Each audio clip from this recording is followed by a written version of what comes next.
Now I give the floor to the transition president of Burkina Faso, Ibrahim Traore. Please, Traore. Mr. Traore. Comrade, President Vladimir Putin. Comrade, President, African Head of State. Comrade, Head of Delegation. Hello. It is an honor for me this morning to speak here and to pass on the fraternal greetings from the people of the country of honest men. This is also the place for me. First of all, I want to give thanks to God Almighty, who has allowed us to gather here this morning in good health to talk about the future and the well-being of our peoples. I want to apologize to the elders I might offend with my upcoming words. African identity demands the rights of birth. I must apologize. Comrades, I have a few questions from my generation. No one is a question we ask, but we have no answers. And it turns out that here we can air our dirty laundry because we feel like family. We feel like family in the sense that Russia is also a family for Africa. It's a family because we share the same history. Russia made enormous sacrifices to free the world from Nazism during World War II. The African peoples, our grandfathers, were also forcibly deported to help Europe get rid of Nazism. We share the same history in the sense that we are the forgotten peoples of the world. Whether in history books, documentaries, or films, we tend to overlook the significant role that Russia and Africa played. Right now, we are here to talk about the future of our peoples,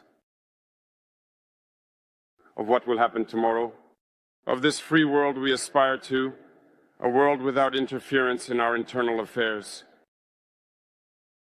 We have the same perspectives, and I hope this summit will be an opportunity. So, to be able to build very good relationships for a better future for our peoples. The questions that my generation is asking are the following.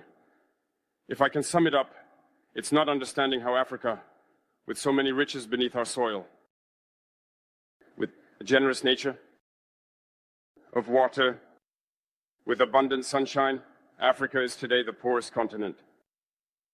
Africa is a hungry continent. And how is it that our heads of state are traveling the world begging? Here are some questions we are asking ourselves and for which we still have no answers. We have the opportunity to weave new relationships. And I hope that these relationships can be the best to provide a better future for our people. My generation also asked me to say that because of this poverty, they are forced to cross the ocean to try to reach Europe. They are dying in the ocean. But soon, they won't go across because they will come in front of our palaces to seek their daily bread. As for Burkina Faso, today we have been facing for more than 8 years, in the form of protest, the most barbaric, the most violent form of neocolonialism, of imperialism. Slavery still seeks to impose itself on us. Our ancestors taught us one thing well. The slave who is unable to take on their revolt does not deserve anyone to pity their fate. We do not seek pity for our fate. We do not ask anyone to pity our fate. The Burkinabe people have decided to fight against the hypocrisy that hinders their development. In this struggle, brave peoples, brave populations have committed themselves to take up arms against terrorism, what we have indeed called the VDP, the volunteers. We are surprised to see the imperialists label these VDP as militias and all sorts of things. It's disappointing, because in Europe, when people take up arms to defend their homeland, they are called patriots. Our grandfathers were deported to save Europe. It was not with their consent, against their will. Well, upon their return, we remember well that in Traore, when they wanted to claim their basic rights, they were massacred. It doesn't matter then. When we, the people, decide to defend ourselves, we are labeled as militias. But that's not the problem.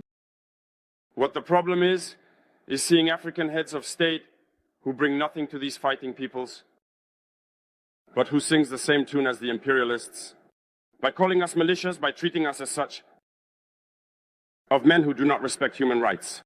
What human rights are we talking about? We are outraged by this, and it's shameful. We, as African heads of state, need to stop behaving like puppets that dance every time the imperialists pull the strings. Yesterday, President Vladimir Putin announced the shipment of grains to Africa. We are very happy. We thank him for that. But also, it's a message sent to our African heads of state. Because at the next forum, we won't have to come here without having ensured, for those who are not familiar with the war, the food self-sufficiency of our peoples, we need to learn from the experiences of those who have already achieved this in Africa, to build good relationships here, and to forge better ties with the Russian Federation in order to meet the needs of our populations. I won't take too long. The time is limited and very short.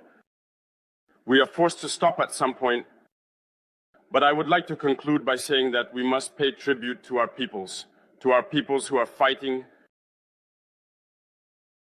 Glory to our peoples, dignity to our peoples, victory to our peoples. The homeland or death will conquer us. Thank you, comrades.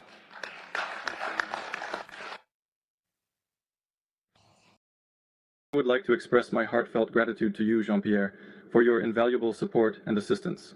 Your help has been truly appreciated, and I am sincerely thankful for everything you have done. I would like to draw your attention to the issue of Russia regarding Nazism. The issue of Russia regarding Nazism.